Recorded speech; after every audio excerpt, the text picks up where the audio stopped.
त्याच्यावर निंदनीय प्रकार झालेला आहे। तो प्रकार कसा का तिथे दुकानामध्ये जाऊन त्याला हाणमार करण्यात आली। हाणमार कशी करणे, डायरेक्ट घुसले का कोणी काय रे कोणाचं दुकान आहे म्हणजे आरणे, उमेश आरणे, तर तुझं नाव त्याचं नाव ऐकताच त्याला मारहाण केली आणि जातीवादक शिवीगाळ केली।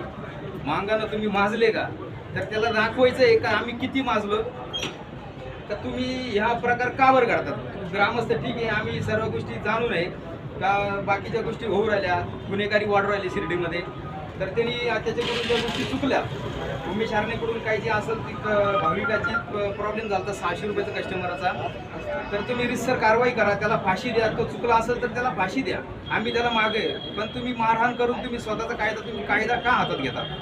तुम्ही प्रशासनला तुम्हाला धाक नाही, तर प्रशासन कशासाठी बसलेलं आहे, इथं पोलीस डिपार्टमेंट असतील त्याला तुम्ही कारवाई करून द्या, ते आहे ना इथं बसले, तुम्ही कशाला हातामध्ये कायदा घेतात।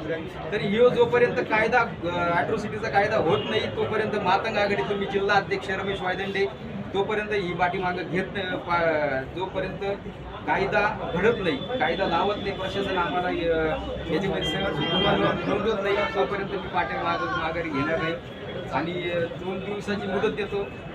काय मागणी आहे? माझी मागणी अशी काही एवढी, कायदा त्यांनी गुन्हा दाखल केला पाहिजे, अॅट्रॉसिटीचा गुन्हा दाखल केला पाहिजे, त्याला अशी जातीवादक शिवीगाळ केली आणि मारहाण केली, लाथाबुक्कीने मारहाण केली, तो गुन्हा दाखल झाला पाहिजे। जोपर्यंत गुन्हा दाखल होत जिल्हाध्यक्ष आंदोलन चालू आलं ना।